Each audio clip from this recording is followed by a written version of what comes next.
عليكم ورحمة الله وبركاته.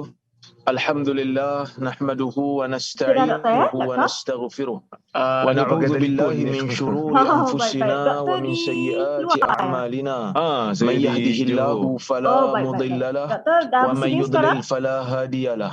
أشهد أن لا إله إلا الله وحده لا شريك له وأشهد أن محمدا عبده ورسوله. اللهم صل وسلم على محمد وعلى آله وصحبه أجمعين. يا أيها الذين آمنوا اتقوا الله حق تقاته ولا تموتن إلا وأنتم مسلمون.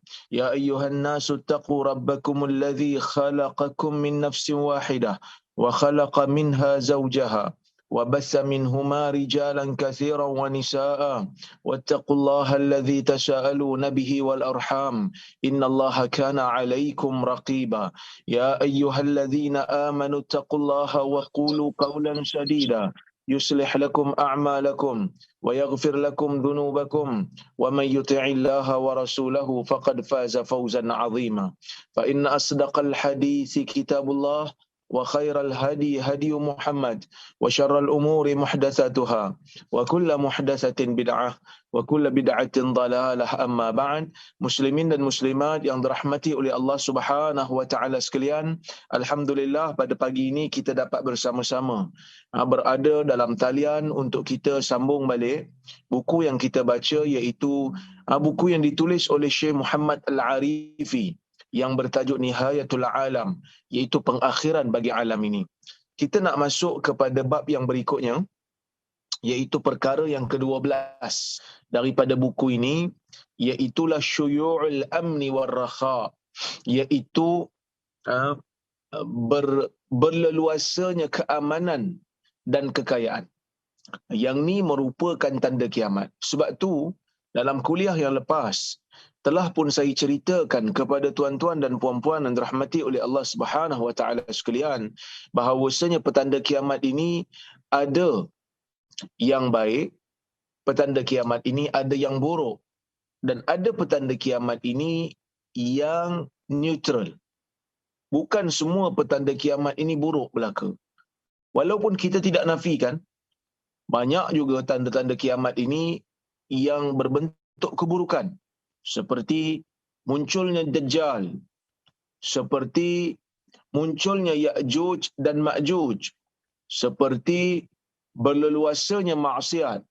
Banyak orang buat maksiat, berleluasanya minum arak, berleluasanya zina. Ini merupakan petanda-petanda kiamat yang buruk.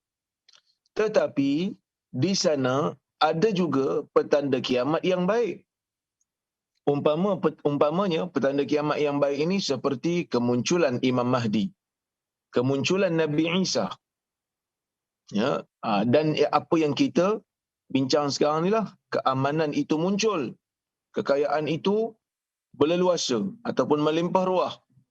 Maka ia adalah petanda yang baik. Manakala di sana ada juga petanda kiamat yang neutral, yang nak kata baik pun tidak, nak kata tak baik pun tidak. Iaitulah seperti mana kita kata munculnya bangunan yang tinggi-tinggi, kan? Hatta Nabi kata la taqumu sa'ah hatta, saya lupa dah hadis tu, sekejap. Wa antara al-hufata al-urata al-alata ri'a asya yatatawaluna fil bunyan. Itu hadisnya. Nabi SAW menyebutkan di antara petanda kiamat ialah apabila kamu melihat orang-orang yang tidak berpakaian, tidak bersepatu, tidak berselipar, hufata urata alata, orang yang miskin, ri'a asya, mengembala kambing, yatatawaluna fil bunyan, mereka itu berlumba-lumba dalam meninggikan, membina bangunan yang tinggi-tinggi. Jadi ini petanda yang neutral, kata Al-Imam An-Nawawi rahimahullah. Ia bukan satu petanda yang buruk ataupun yang baik. Selagi mana ia diperlukan oleh umat, digunakan dengan cara yang baik, harta kerajaan, membinanya memang ada untuk kegunaan orang ramai, maka membina bangunan yang tinggi ini tak ada masalah. Itulah yang disebutkan oleh Al-Imam An-Nawawi rahimahullah. Walaupun sebenarnya membina bangunan yang tinggi-tinggi ini adalah sebahagian salaf yang tak berapa setuju. Ada sebahagian salaf yang tak berapa suka. Memang ada.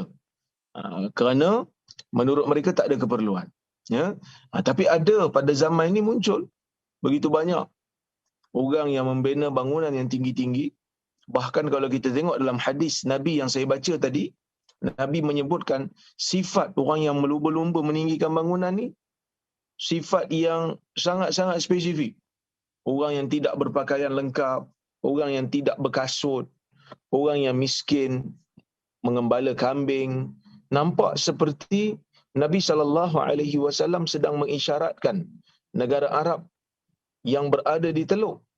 Yang mana hari ini kita melihat adanya Burj Khalifah, pelbagai bangunan tinggi-tinggi dibina di kawasan itu, yang mana dulunya mereka adalah orang-orang yang miskin. Mereka ni dulu orang miskin, kan? Tiba-tiba menjadi kaya disebabkan adanya minyak. Ini petanda yang neutral. Sekarang ni kita nak tengok petanda yang baik yang ada sebelum daripada berlakunya kiamat, iaitu syuyu'ul amni war rakha. Orang kata apa? Berleluasanya keamanan dan kekayaan. Kata Syekh Muhammad Al-Arifi, "Aasha al-muslimuna zamanan fi Makkah wal Madinah wa hum ma baina qital al-a'da wa taraqqub li hurub wa ma'arik." Dia kata orang-orang muslim ni telah hidup pada satu zaman di Mekah dan Madinah dalam situasi ataupun dalam keadaan di mana mereka berada di antara peperangan dengan musuh. Mereka berada di antara peperangan dengan musuh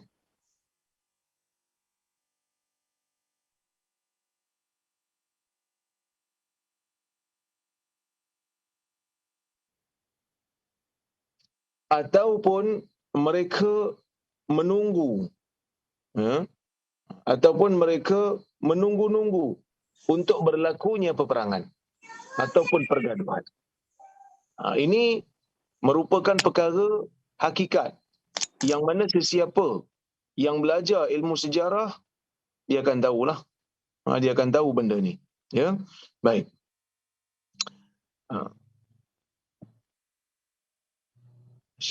Ada suara-suara yang mengganggu.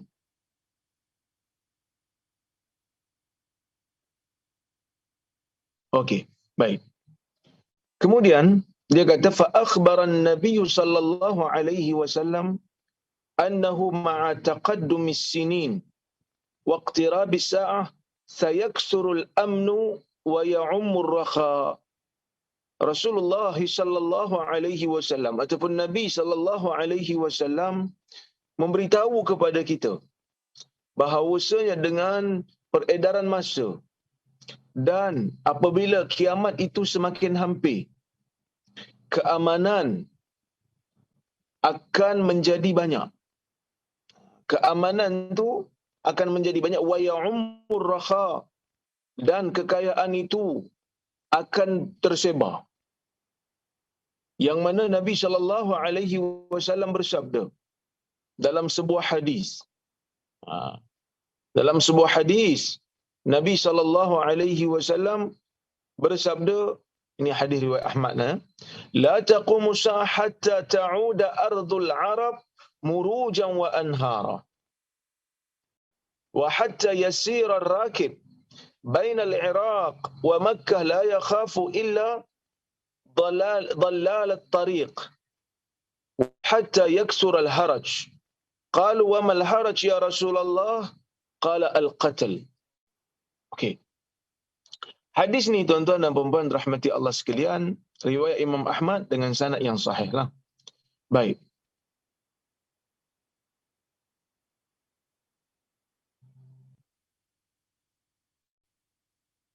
Maksudnya Nabi SAW bersabda tidak akan terjadinya kiamat, tidak akan bangkitnya kiamat sehingga tanah Arab menjadi subur penuh dengan tumbuh-tumbuhan dan bersungai-sungai. Wa hatta yasir ar-rakib, dan sehingga orang yang berjalan, orang yang menunggang kenderaan di antara Iraq dan Mekah, la yakhafu illa dhalalat tariq, tidak takut melainkan hanya takut tersesat jalan. Dan tidak akan berlakunya kiamat sehingga banyak terjadi haraj. Sahabat bertanya Nabi SAW, "Wa mal haraj ya Rasulullah?" Haraj itu apa wahai Rasulullah? Nabi kata al-qatl, pembunuhan. Baik. Hadis Nabi SAW nak maksud apa? Nabi kata tidak akan berlakunya kiamat sehingga bumi Arab kembali menjadi subur, penuh dengan pokok, dan tanah Arab itu penuh dengan sungai-sungai nanti. Pertama, Nabi SAW nak bagi tahu pada kita tentang akan berlaku perubahan musim, akan berlaku perubahan iklim sebelum daripada kiamat. Sehingga tanah Arab yang kering kontang, yang penuh dengan padang pasir, hari ini kita panggil gurun Sahara kan? Padahal Sahara itu pun gurun jugalah dalam bahasa Arab. Sahara, Sahra. Sahra, daripada perkataan Sahra, itu adalah gurun. Yang mana negara Arab ni penuh dengan gurun. Di Saudinya, di Emirates-nya, di Qatarnya, di Yamannya, di Jordannya, penuh dengan tanah-tanah yang gersang. Air pun susah nak dapat. Sungai pun susah nak dapat. Jadi, bila tanah Arab ni penuh dengan gurun, Nabi kata perkara ini akan berubah. Daripada kering kontang, pergi kepada subur. Ini satu benda yang ajaib. Tetapi akan berlaku. Kerana ia datang dalam hadis yang sahih, maka kita tidak ada pilihan melainkan beriman dengannya. Itu yang pertama. Macam mana boleh jadi benda tu Ustaz? Wallahu a'lam. Allah Ta'ala berkuasa. Kita tak tahu. Bahkan sebelum ni, siapa-siapa yang belajar ilmu geologi dan sebagainya, mereka akan tahu perubahan iklim itu berlaku. Perubahan iklim berlaku. Dulu pernah ada di zaman Ice Age.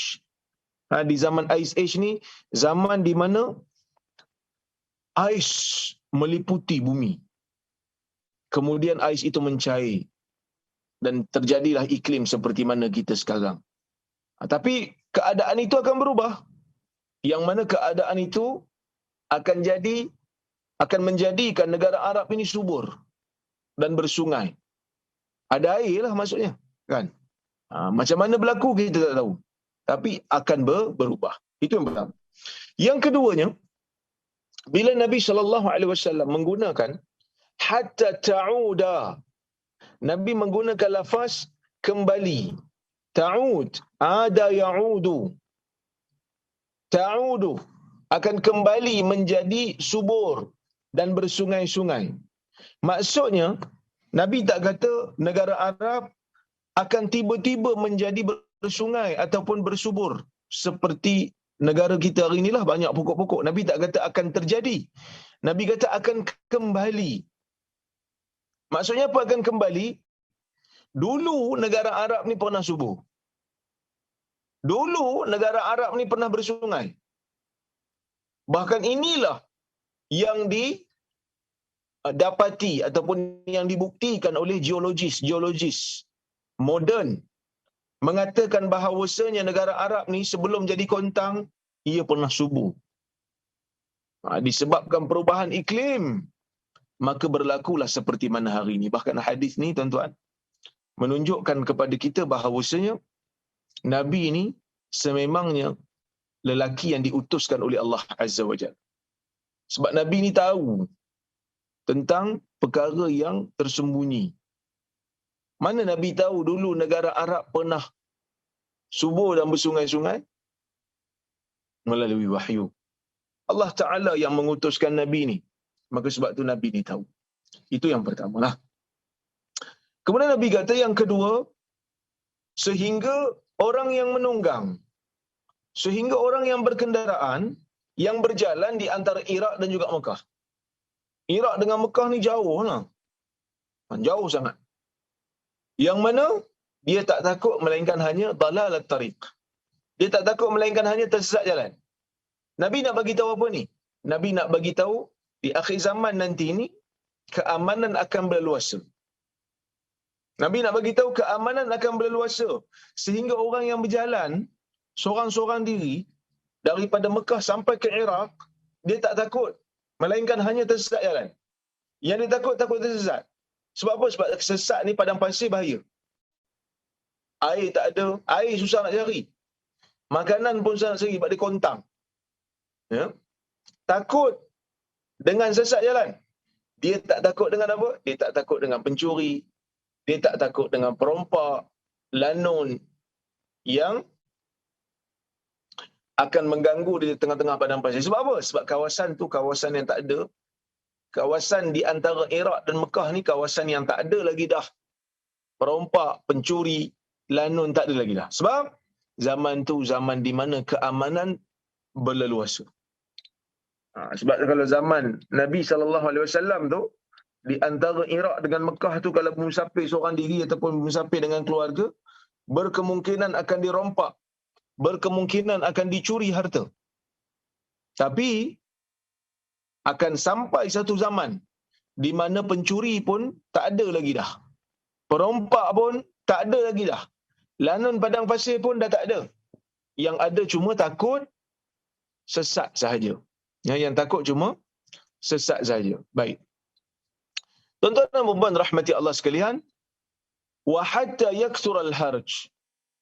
Nabi SAW kata, dan tak akan berlaku kiamat juga sehingga akan berlakunya haraj. Bersahabat tanya apa itu haraj? Nabi kata al-qatal, pembunuhan beramai-ramai, iaitu peperangan yang akan berlaku di akhir zaman nanti, yang mana kita akan masuk berbicara tentangnya insya-Allah. Baik. Wa yu'ayyiduhu qaulun Nabi sallallahu alaihi wasallam li Adi bin Hatim. Dan perkara ini dikuatkan lagi dengan kata-kata Nabi sallallahu alaihi wasallam kepada Adi bin Hatim. Siapa Adi bin Hatim? Adi bin Hatim ialah seorang sahabat Nabi sallallahu alaihi wasallam yang asalnya ahli kitab. Kemudian dia masuk Islam. Bila dia masuk Islam, Nabi sallallahu alaihi wasallam pernah bersabda kepada dia.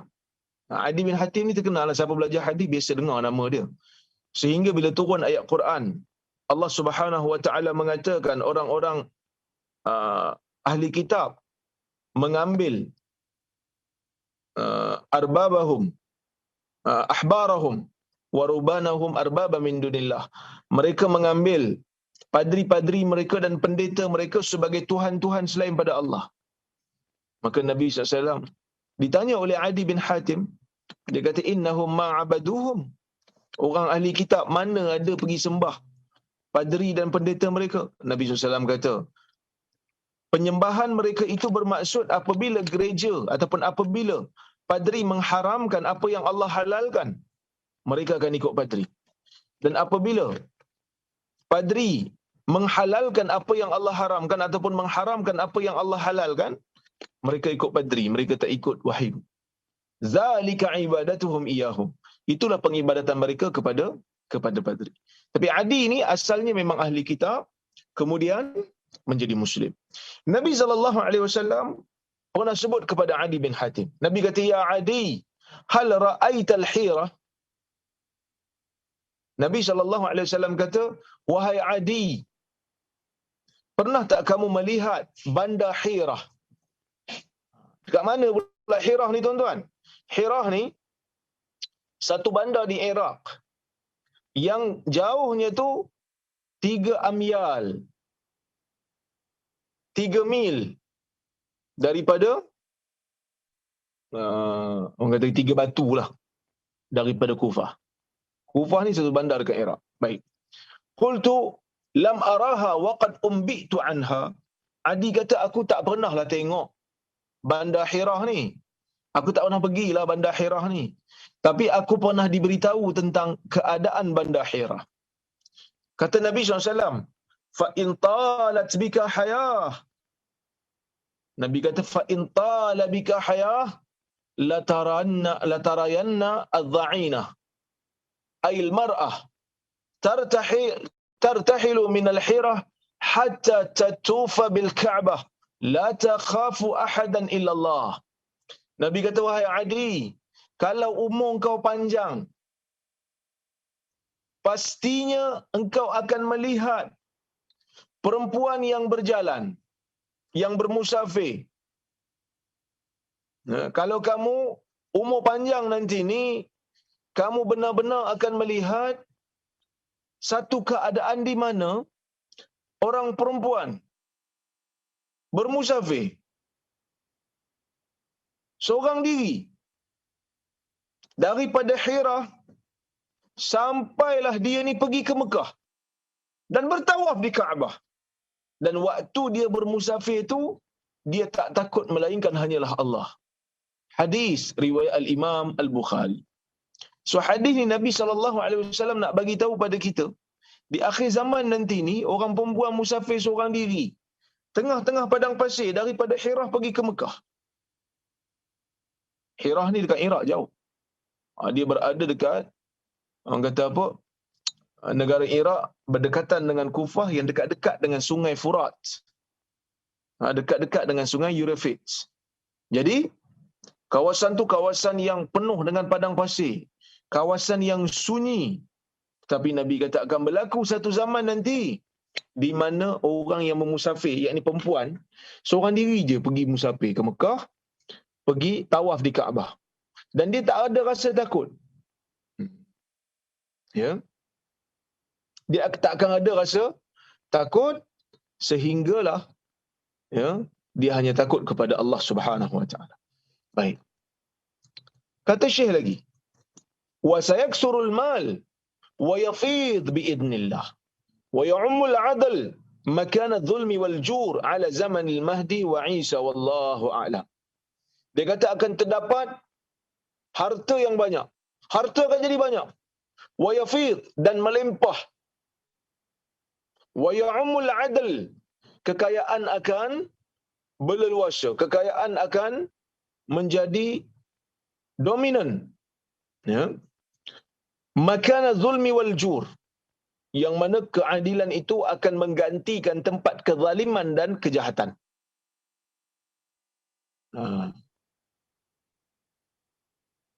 Ala zamani al-Mahdi wa Isa alaihi assalam, ataupun alaihi salam wallahu a'lam, yang mana akan berlakunya keamanan dan harta yang melimpah ruah ni bila? Pada zaman Imam Mahdi, pada zaman Isa wallahu a'lam. Yang mana tuan-tuan dan puan-puan, kalau ada yang baca hadis-hadis berkenaan dengan kezaliman yang berleluasa, pembunuhan beramai-ramai, seperti mana hadis yang kita baca tadi, Al-Haraj, pembunuhan beramai-ramai, akan terjadi perang. Perang sana, perang sini. Tiba-tiba Nabi kata akan berlaku keamanan pula. Macam mana ni Ustaz? Pening saya ni. Mula kata aman, lepas tu dah kata perang pula. Sebenarnya akan berlaku peperangan, tetapi bila masuk saja zaman Nabi Isa alaihi salam, masuk zaman Imam Mahdi yang keluar sebelum Nabi Isa, keamanan akan berleluasa. Keamanan akan berlaku. Tak ada lagi dah gaduh-gaduh, tak ada lagi lah perang-perang.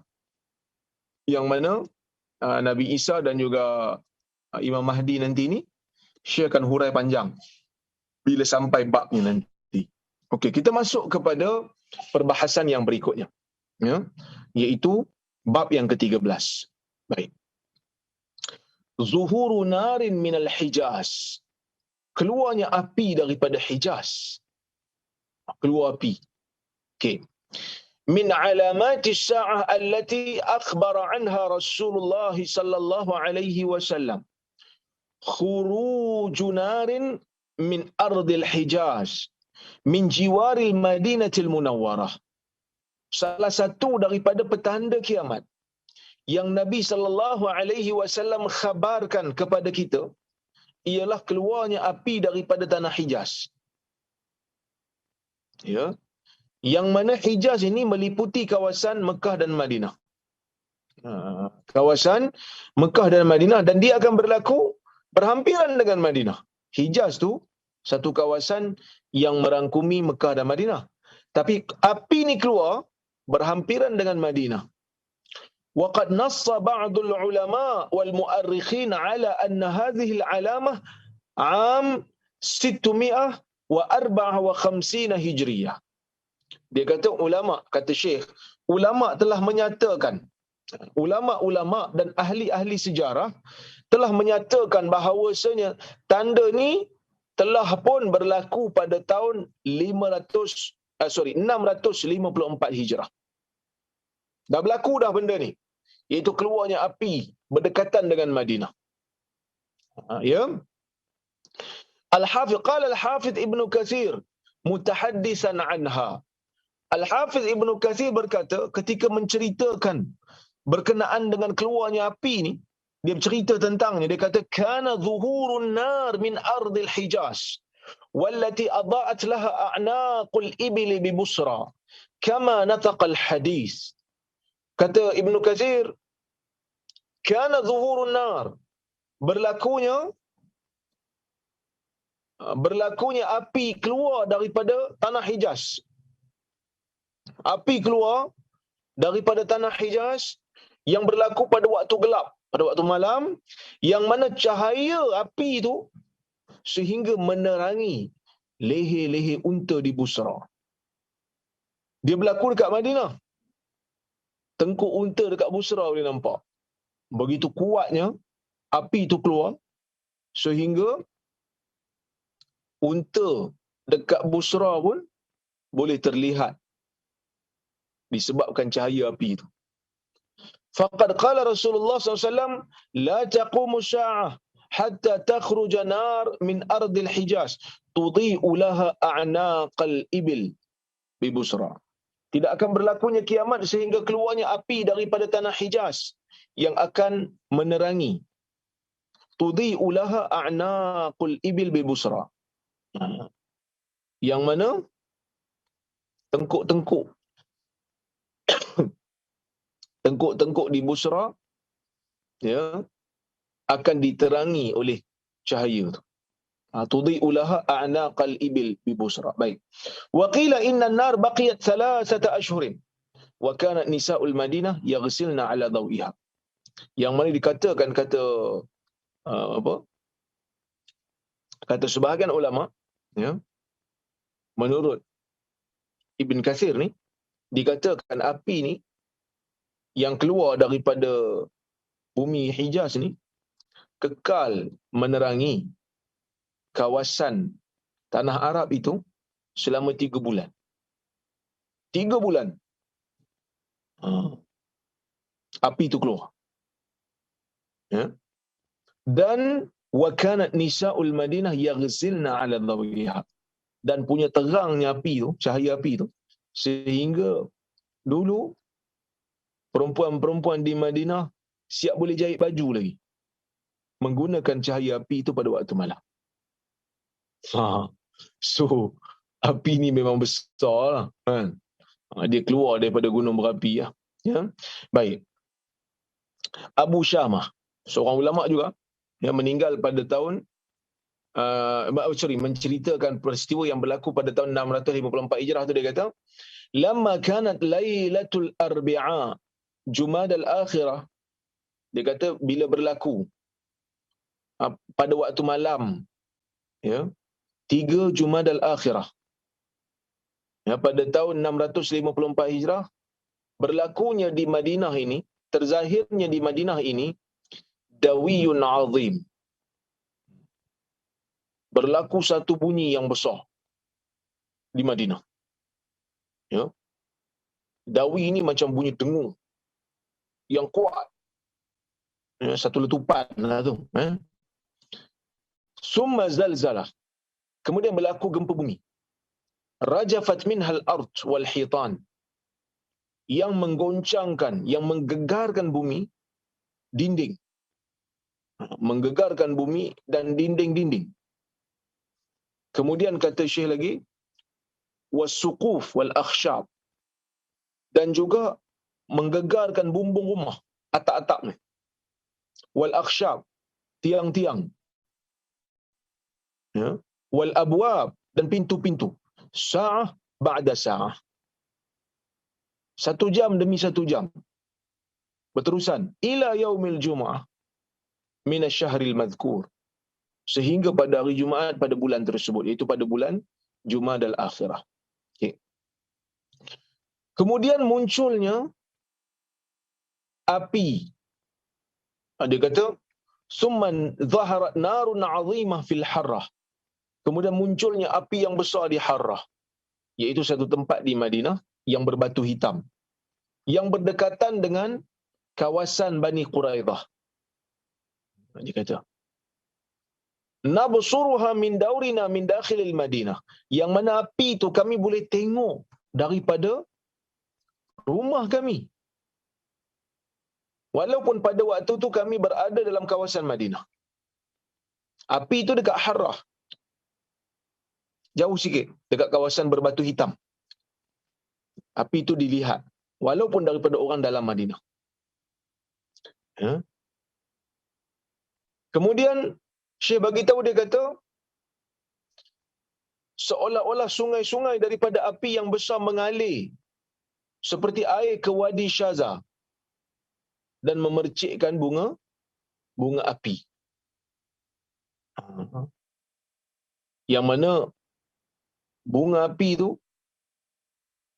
orang kata apa? Seperti batang kayu yang besar. Maksudnya api itu keluar daripada gunung berapi dan dia memang menerangi. So benda ni dah berlaku dah.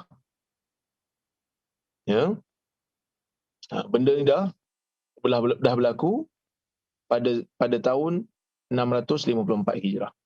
Itu api keluar di tanah Hijaz menerangi kawasan tanah Arab, sehingga orang-orang yang berada di Busra ni kat mana, Ustaz?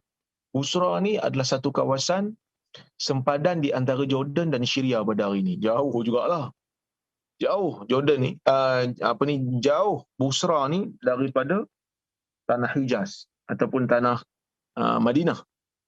Tapi dia telah pun berlaku. So, kalau kita tengok, dia kata gunung berapi pernah meletuslah. Yang terakhir pada tahun 654 Hijrah. Yang mana letusan tu berlaku didahului dengan gempa bumi dan letupan yang dahsyat.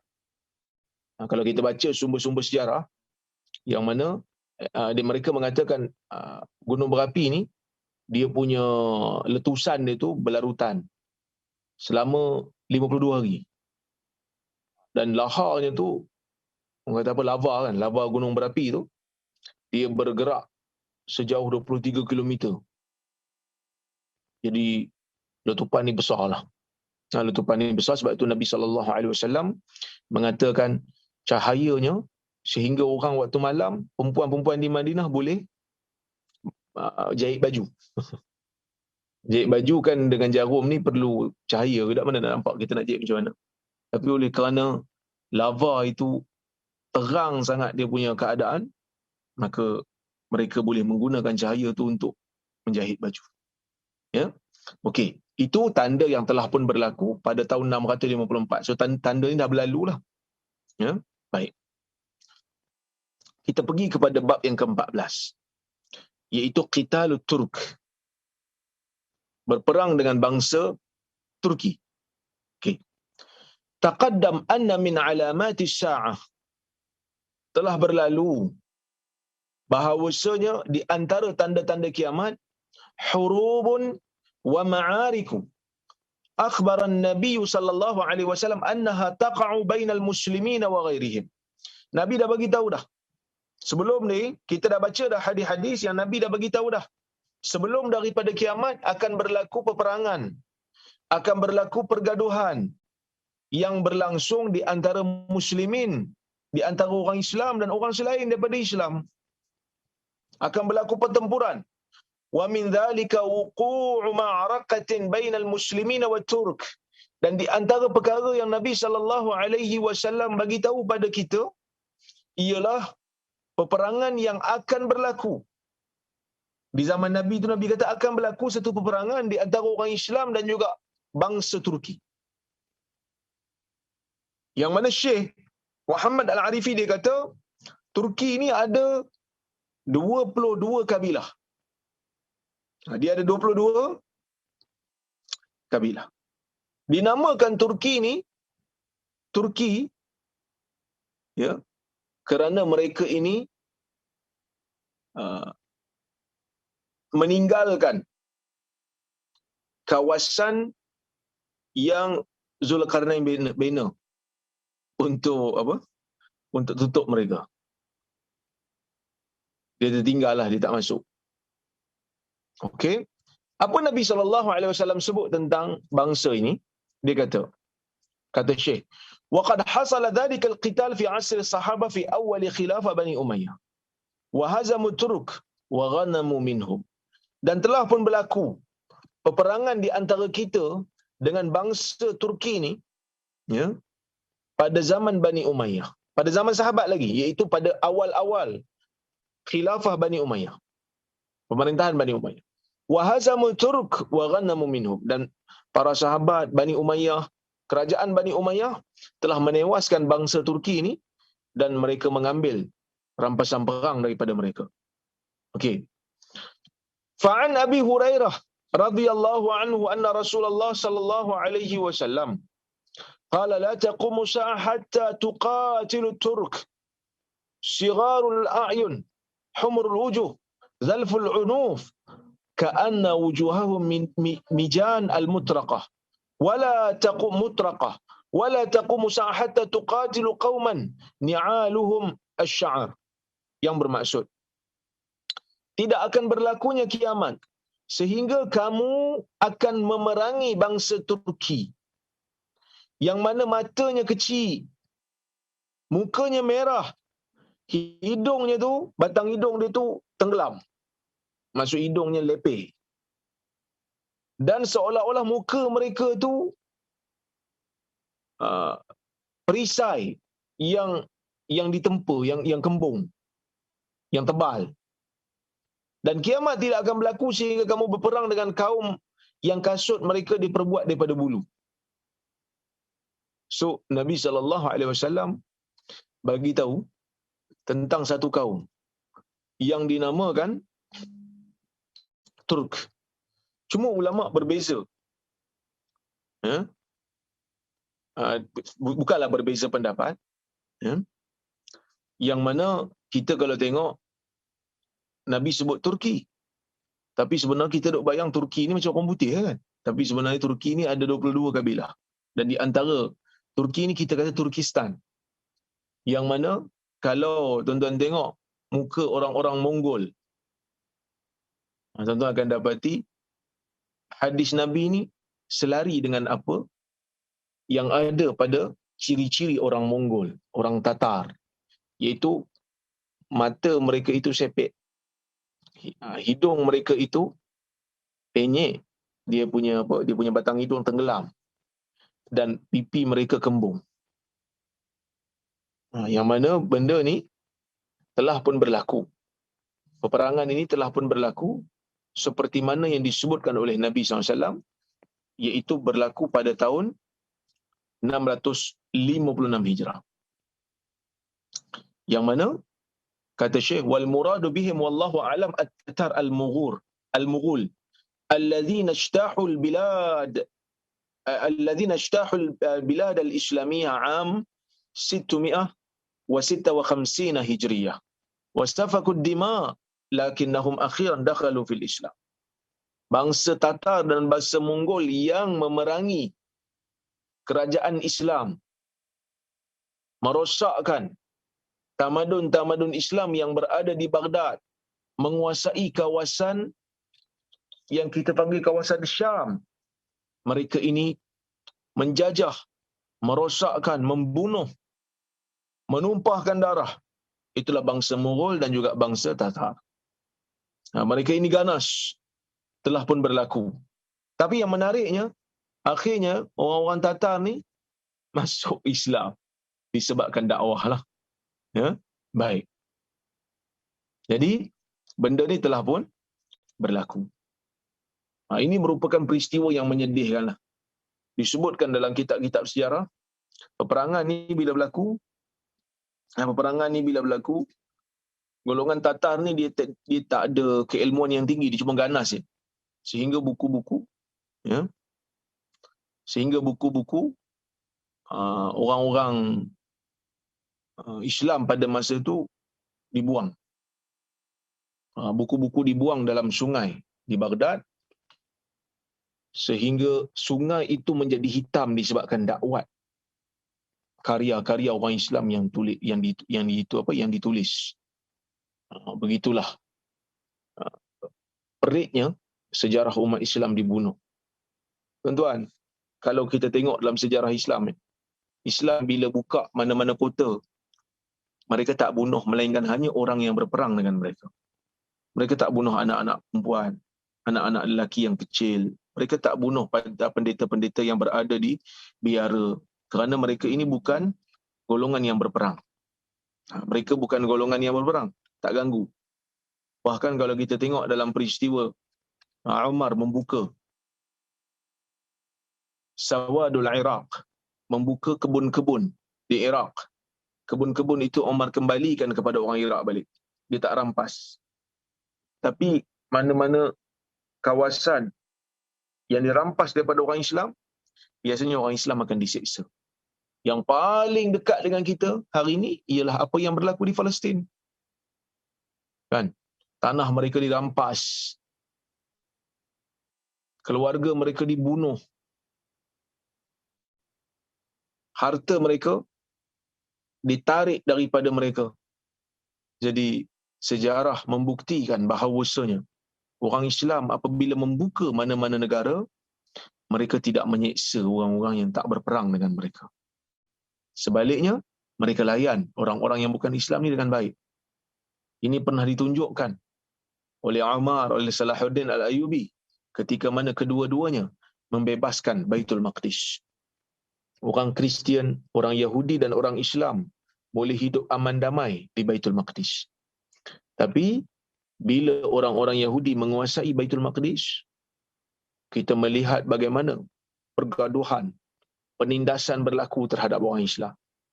Begitu juga kalau kita tengok dalam sejarah-sejarah yang lainlah, terutamanya bangsa Tatar dan bangsa Mongol ni yang memerangi orang-orang Islam, membunuh begitu ramai tentera-tentera Islam dan orang-orang Islam yang bukan tentera sekalipun. Buku-buku dibuang masuk dalam sungai. Yang mana perkara ini merupakan sejarah hitam bagi umat Islam. Tapi akhirnya dengan kuasa Allah, Mongol ni akhirnya menerima Islam.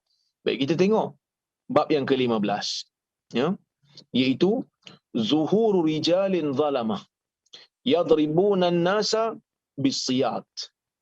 Yang mana di antara tanda kiamat juga munculnya lelaki-lelaki yang zalim yang memukul manusia dengan cemeti. Kata Syekh Muhammad Al-Arifi, wa min alamati sa'ati allati akhbara biha nabiyyuna al-karim a'wanul hukami adh-dhalamah. Di antara tanda-tanda kiamat yang Nabi SAW, yang Nabi kita khabarkan kepada kita ialah a'wanul hukam adh-dhalamah. Pembantu-pembantu kepada hakim-hakim ataupun pemerintah-pemerintah yang zalim. Ni siapa dia? Pembantu-pembantu ni.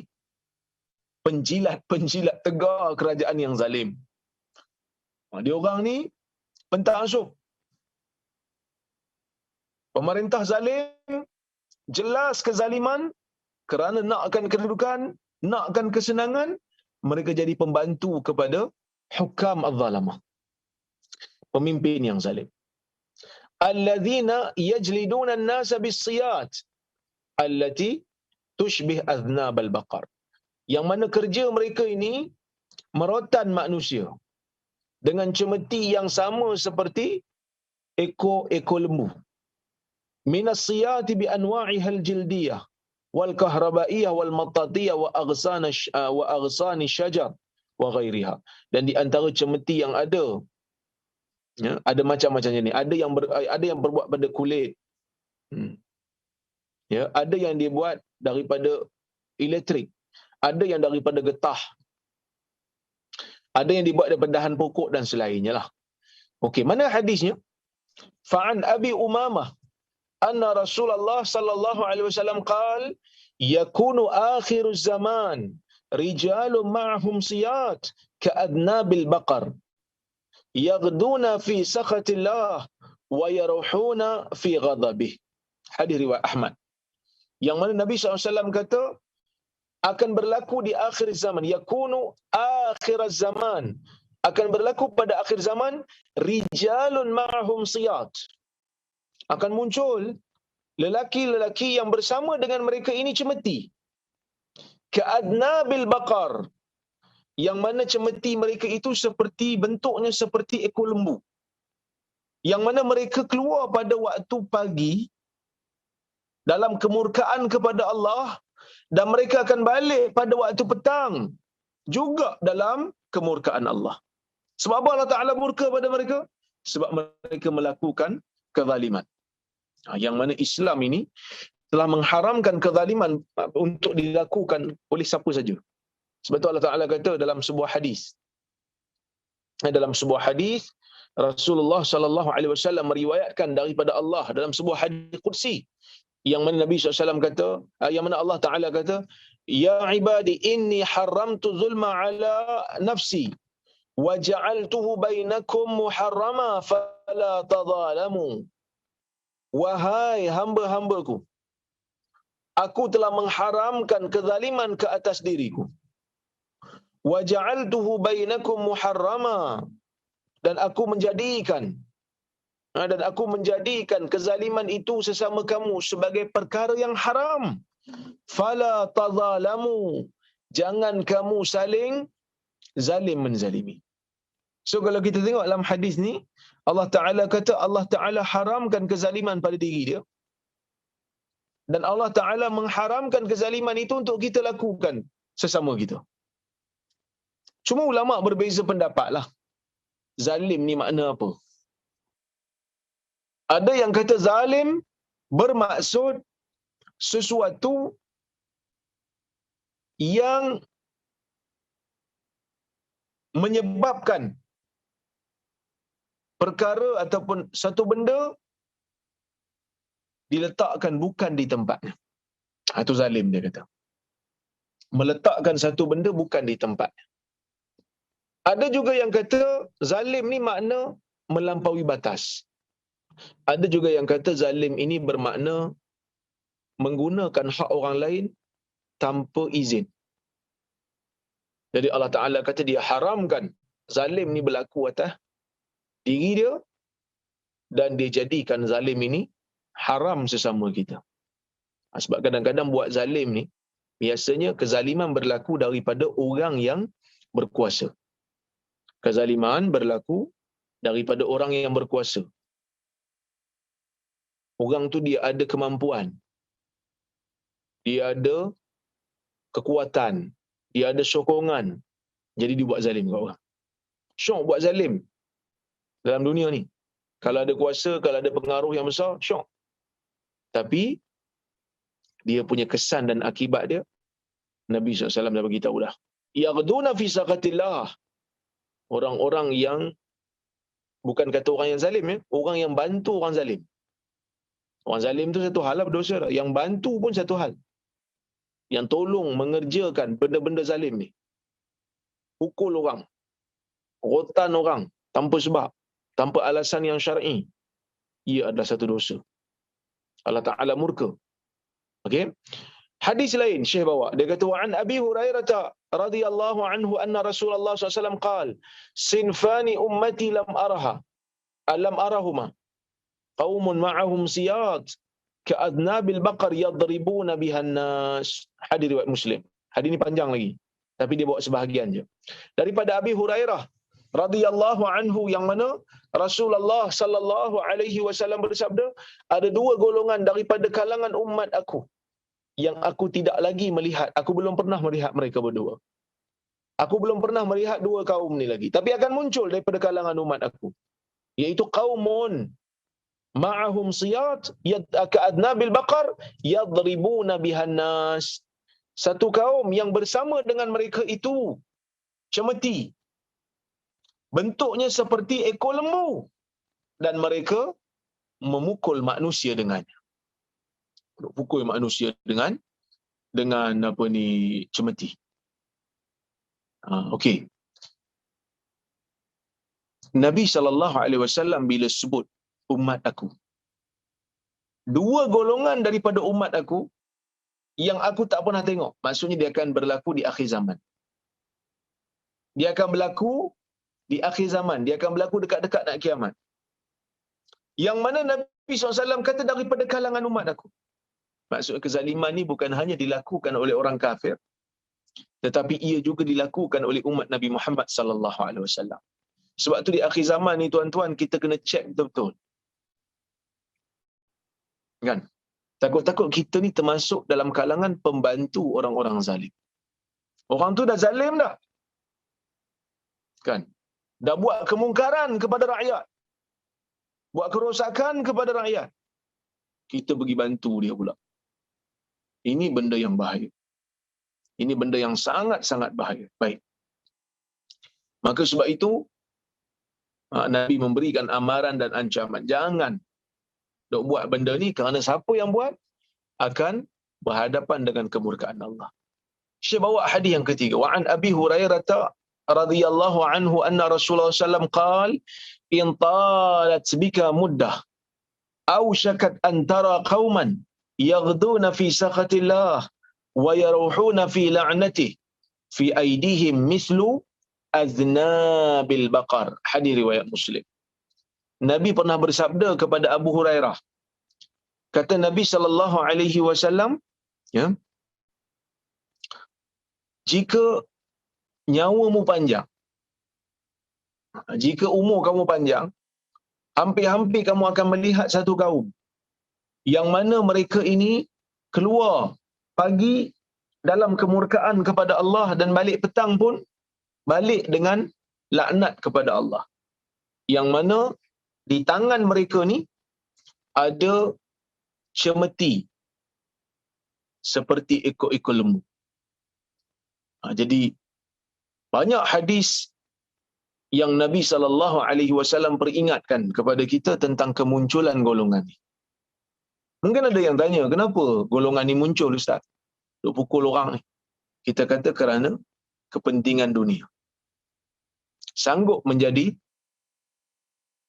balaci kepada pemerintah yang zalim hanya semata-mata kerana nakkan kesenangan dunia.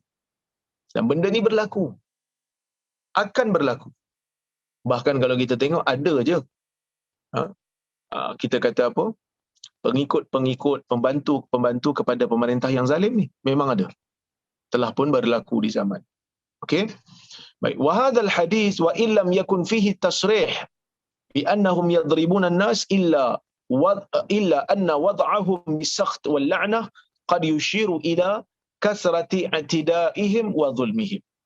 Hadis ni walaupun tidak adalah penjelasan secara jelas bagi tahu bahawasanya mereka ni pukul manusia, tapi sebenarnya hadis riwayat Muslim yang nombor 2 tu memang disebut yadribuna bihan nas, mereka memukul manusia dengan cemeti. Tapi hadis yang terakhir ni Nabi kata, kalau kamu hidup panjang wahai Abu Hurairah, kamu akan lihat satu kaum, hampir-hampir kamu akan lihat satu kaum yang akan berada dalam kemurkaan Allah, balik dalam laknat pada Allah. Di tangan mereka ada cemeti seperti ekor unta. Tak ada sebut pun pasal pukul manusia. Tapi Nabi sebut laknat dan kemurkaan ni jelas dah. Sebenarnya memang dia orang ni pukul manusia. Qad yushiru ila kasrati i'tidaihim. Bahkan hadis ni juga menggambarkan tentang begitu banyaknya kemelampauan yang mereka buat dan kezaliman yang mereka buat kepada manusia. Ini yang akan berlaku. Ya, insya-Allah tuan-tuan dan puan-puan rahmati Allah sekalian, kita akan sambung kuliah kita nanti bila ada kesempatan dan waktu. Ada kuliah akan datang, iaitulah ya perkara yang berikutnya, apa yang kita panggil sebagai banyaknya pembunuhan yang berlaku, insya-Allah. Jadi tuan-tuan dan puan-puan, saya kira kita berhenti dulu di sini. Kerana jam pun dah pukul 11 dah. InsyaAllah kita tengok soalan ataupun komentar kalau ada.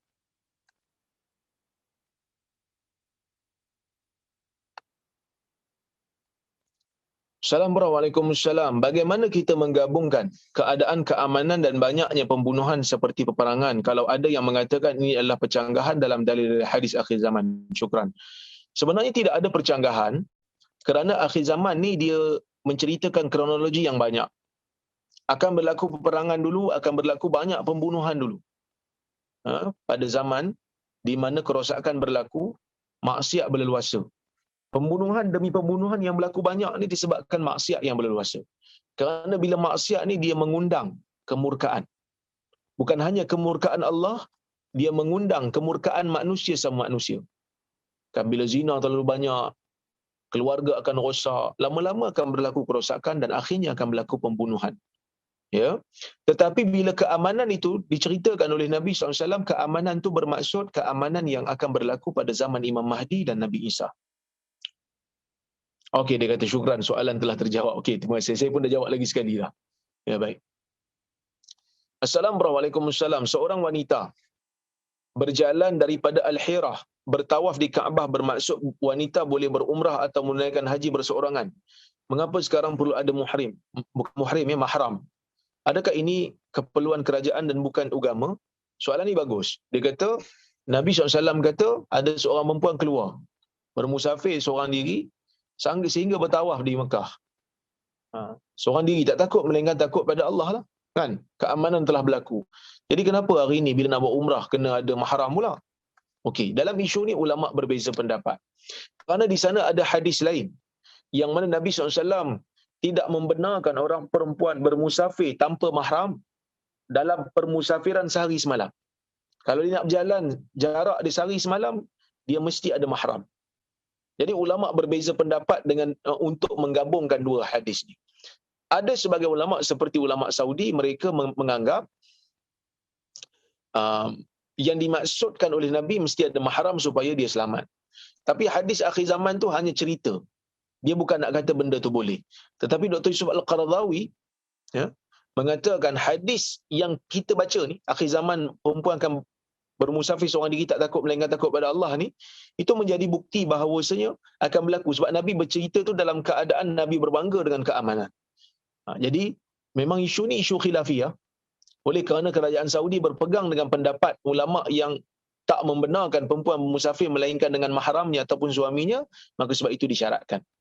Tapi kebanyakan dunia pada hari ini dah berpegang dengan pendapat yang dinyatakan oleh Dr. Yusuf Al-Qaradawi. Baik.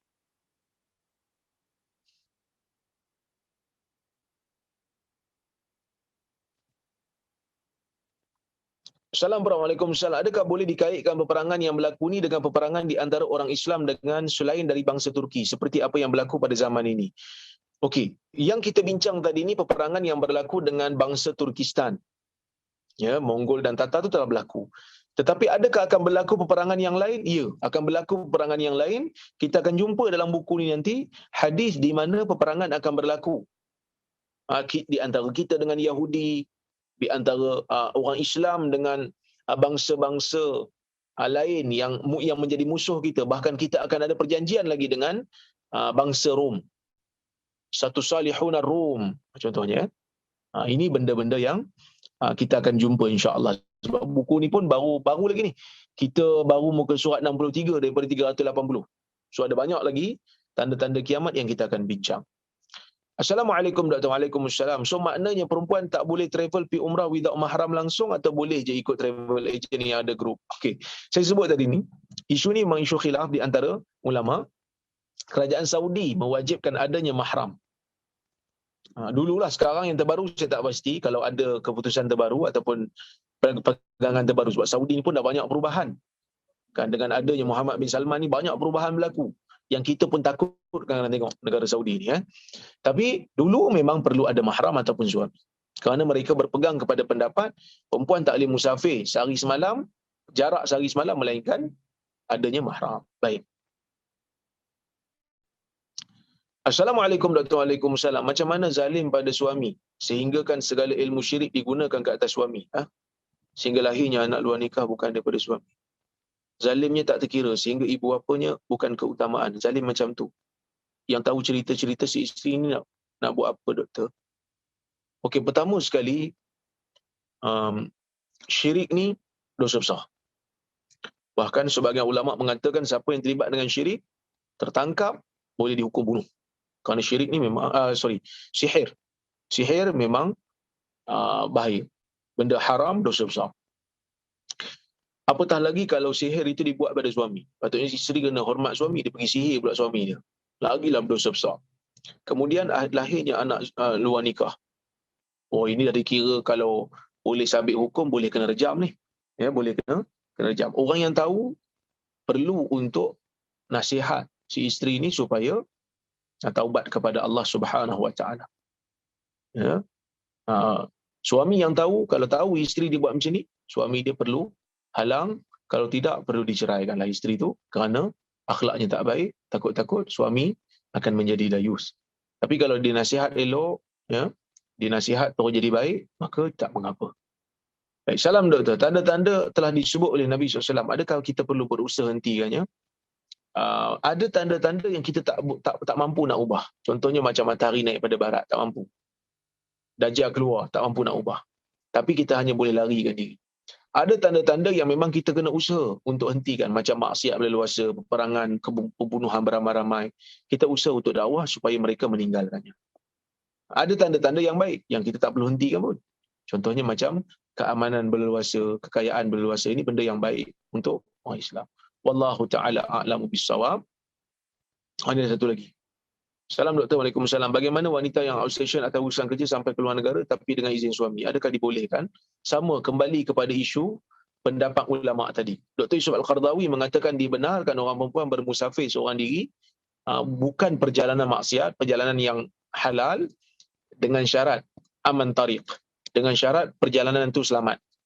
Kalau perjalanan itu tak selamat, contohnya dia nak pergi negara yang perang, nak pergi ke Iraq umpamanya, itu tak bolehlah seorang diri, mesti ada mahram. Tapi kalau nak pergi negara yang aman, macam orang perempuan hari ini, mereka nak bermusafir daripada Perlis pergi ke Johor, perjalanannya selamat, walaupun musafir lebih pada 2 marhalah, maka dibenarkan mengikut pendapat Dr. Yusuf Al-Qardawi. Wallahu alam. Itulah saya rasa yang boleh saya sampaikan pada pagi ini. Mudah-mudahan apa yang kita pelajari pada hari ini dapat menjadikan kita orang mukmin yang baik, dapat menjadikan bekalan kita untuk kita bersedia menghadapi hari akhirat yang akan menemui kita tak lama juga, insya-Allah. Mudah-mudahan Allah Taala selamatkan kita lah daripada orang kata apa, jumpa dajjal ni. Tapi kalau kita ditakdirkan begitu, kita paling tidak bersedia dengan fitnah-fitnah akhir zaman ni. Wallahu alam. Terima kasih kepada Nur Islam Academy. Terima kasih kepada Kak Lin, Datuk Ayub dan semua tim Nur Islam Academy. Terima kasih kepada tuan-tuan dan puan-puan yang sudi bersama dengan saya pada pagi ini. Kita jumpa di lain kali. Saya mohon maaf terkasar bahasa tersilap kata. Aqulu qawli hadza wa astaghfirullahal azim li wa lakum. Wassalamualaikum warahmatullahi wabarakatuh.